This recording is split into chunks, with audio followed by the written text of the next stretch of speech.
things start. There we go. We're set up. All right, guys, I wanted to jump on here just for a minute. We've still got to do. I'm going to be up here late again tonight. I've still got a lot to do as far as getting invoices sent out to you guys. We been pretty dang busy during this cold weather trying to take care of some problems. So we want to get on and holler at you. We did talk to. I'll wait till a few more people get on here, but we did just say hi if you jump on here. We talked to Ivan's wife, and hey, Bill Horvath. We talked to Ivan's. Y'all remember last night? Ivan said his wife had to call the ambulance for him because he's hurting in his chest, battling COVID. And I did talk to his wife, and I'll give you guys a report on Ivan. And the reason I wanted to jump on here, that he's the main reason that I wanted to jump on here tonight to tell you guys what's going on in Ivan's situation. The last update that I got, let me make sure that I've not got another update from his wife.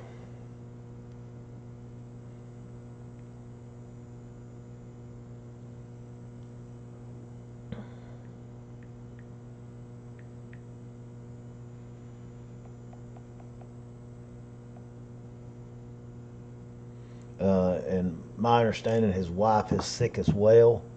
Uh, and she said that they about lost Ivan. Let me make sure. I don't want to say something that's not correct. Uh, but his wife, and I know they don't care for me sharing this because I want you guys to be praying for Ivan. Good evening. This is Mel, his wife. Things were very bad last night, and this morning we almost lost him. But he is fighting. So Ivan is battling the sickness, and according to his wife, they about lost him this morning. So it's a very, very critical situation. So I need you guys to offer a prayer for Ivan. And that's one of the main reasons I want to jump on here just for a minute. And also I've got I was making some rounds a while ago trying to see where some of the homeless people were, making sure they had a warm place to go, and we ran across a person that's sleeping on his front porch. We got out, talked to them, tried to get them to go with us, even tried to get them just to go to their brother's house, and they refused us. They said, "Oh, I've got a couple blankets here."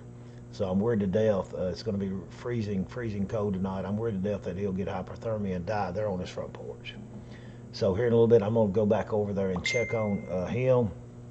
And let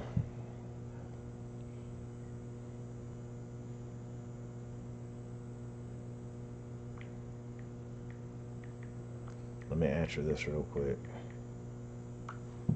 We're going to go back over. We're going to take several more blankets. We tried our best to get him to leave his front porch, and he wouldn't. So we're going to take several more blankets over to him, try to keep him alive tonight.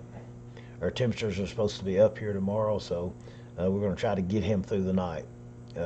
You can't force somebody to do something. There's no law against sleeping on your front porch. So we are going to try to get him some blankets over there and keep him as warm as we can, keep checking on him tonight. I've talked with the chief of police, and he's going to have officers going by there checking on him. So that's something we've been dealing with a lot of that today. I don't know if you guys watched my video this morning on Facebook, but we actually we didn't have nobody coming in here, so we thought we'd go out there and find them. And we walked to town, and we wanted to put ourselves in the place of a homeless person and try to figure out how we would stay warm. So Donna, after I did my video last night, we went out walking here on the square, stayed out in the cold for about 2 hours. Probably wasn't the brightest decision I've ever made because I've got a real sore throat right in here and feel a little tightness in my chest. But we stayed out in it for 2 hours, and I can imagine the homeless people staying out in it, 24/7. So we looked for different places that they would stay warm. We stood over a storm drainage grate that was putting steam out of it, and I thought, man, this would be the place I would stand because it would keep your feet warm. There was good hot steam coming out of there, and then I would try to go in front of maybe a business and see if there's any kind of heat coming out. There was a place that's got several Coke machines in it, and I know compressors put off heat. And I went up in that little covey and sort of got there by the Coke machine, and wasn't a lot of heat going on there. Then we ran across somebody that was actually homeless, and they were out walking trying to stay warm. Uh, they said they'd been sleeping under somebody's house. And I said, well, is there duct work under the house where it'd be warm under there? And they said, no, no duct work or nothing. He said, I got so cold I had to get up and move around to be able to stay warm. And so I said, if you don't care, I'm live on Facebook. We're trying to figure out this thing, come up with some solutions. If you don't mind being on Facebook with me, he said, no, I don't mind. So me and him, we walked around, and he sort of pointed out some of the places that he would try to hunker down in and stay warm. We brought him up here and got him warm here at the store, and fed him, fixed him I got a hot plate over. I fixed him a good old grilled ham and cheese sandwich, and we sat there and we talked. We talked about his problems. We talked about his issues that he had, and we tried to come up with a solution for him. One at a time. If we can help somebody just one at a time and come up with a solution for them to get them on a brighter path, and we're working on it. We've made phone calls today, going to try to get him in a apartment. The same landlord we got, they've got several apartments that just run $550 a month for everything, just one little room, one little bathroom. So we're going to try our best to get him down there. Uh, he does have mental issues. He said he admitted that.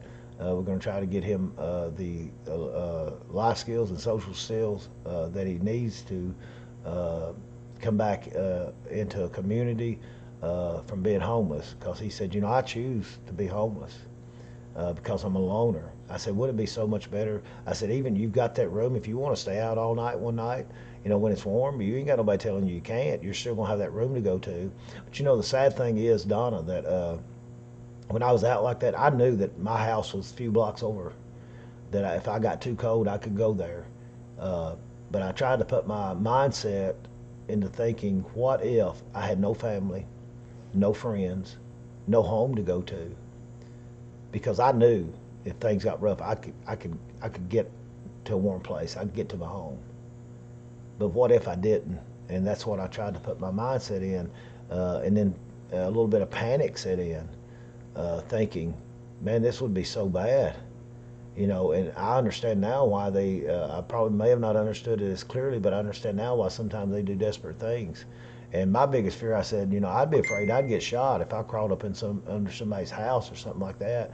But desperate situations sometimes calls for desperate measures, and that's one thing that we're trying to get out there in our campaign. That we had our opponent. He was on Facebook and talking about how pretty the snow was here on the square, and everybody was saying, oh, that's such a hallmark town, such a beautiful town, and I love my town. But you can go a block either direction off our square, and it's Nightmare on Elm Street. It's not a hallmark town, and I want to bring that to people's attention. That there are problems, major problems that are being overlooked in our town that needs to have solutions, and the only way you can get solutions is like I did this morning. I probably endangered my own health going out and staying like that. Probably wasn't the brightest decision, but the only way you've got to walk in somebody's shoes and to be able to come up with a solution.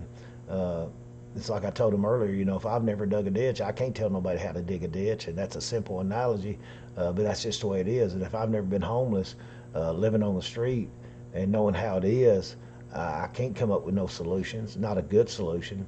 But if you've been out there just for a little while like I was, it got those wheels to turning a lot more.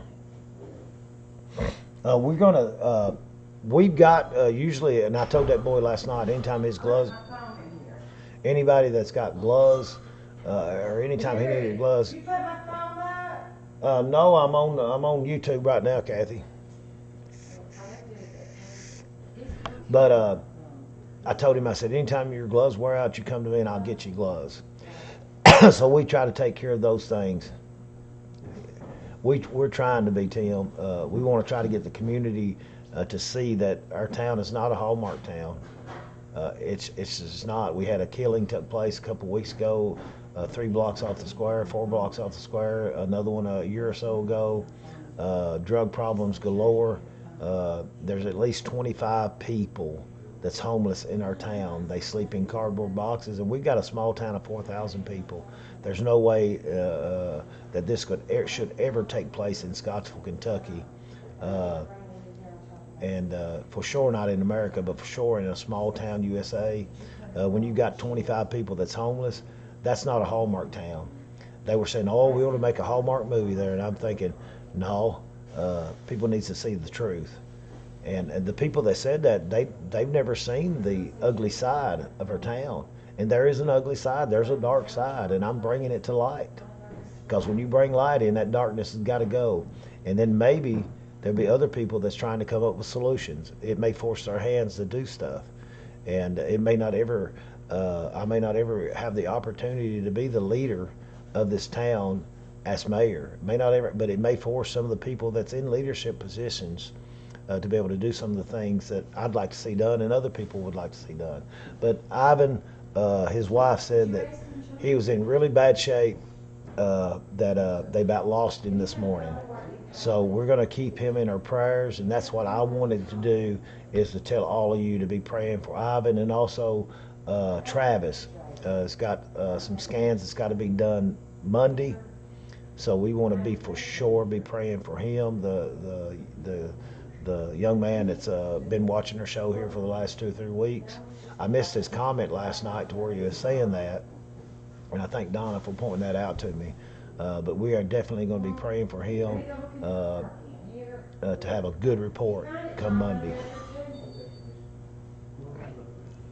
But that's the main reason that I wanted to come on here real quick tonight. I'm going to go get some blankets, and we're going to take over to that man that's sleeping on his front porch. And you know, the sad thing is, I know him. I went to school with him when we were little, and I went to church with him.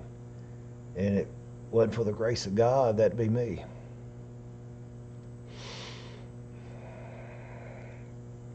So we're going to get as many blankets and stuff, and whether he wants to leave or not, I'm going to pile him up till he looks like an Eskimo, because I want to see him alive in the morning. So we're fixing to ride over there and do that. And then, guys, we've not we this morning after like I said, my head's hurting now. I've got a sore throat. 2 hours of breathing in that 0-degree weather is not good for you. So I'm glad I did it. Put myself in their shoes, but I hope it doesn't have a big effect on my health. And my daughter, y'all pray for her. I just got word today that my daughter Jennifer's got COVID. My grandson, her son Brantley's got COVID, and my great grandbaby Ember Lynn, who's just 6 or 7 months old, they've got COVID. So I'm worried about them. So you guys, if you don't care, keep them in your prayers also. Jennifer sounded like she felt good. Ember Lynn's not running a fever anymore. Brantley's broke his fever. So we're praying for them. There's a few other grandkids I've got that lives in that house, and then her husband Gabe. We're praying that they don't get COVID. We're praying that everything turns out good. Now about every one of my children, except the children that still live at home, every one of them, they've had COVID. Well, no, Jeremiah hasn't. So we're praying really hard for them, and I asked you to do the same thing. And I'm going to get off here. We're going to go find some big old quilts and blankets and throw them over Jeff. But God bless y'all. We'll get you invoices out. I'm going to work late tonight, so we'll get the invoices out to you, and Indy's going to work on all the shipping tomorrow. But remember Ivan, remember Travis, and remember my children that's got COVID. All right, God bless you guys.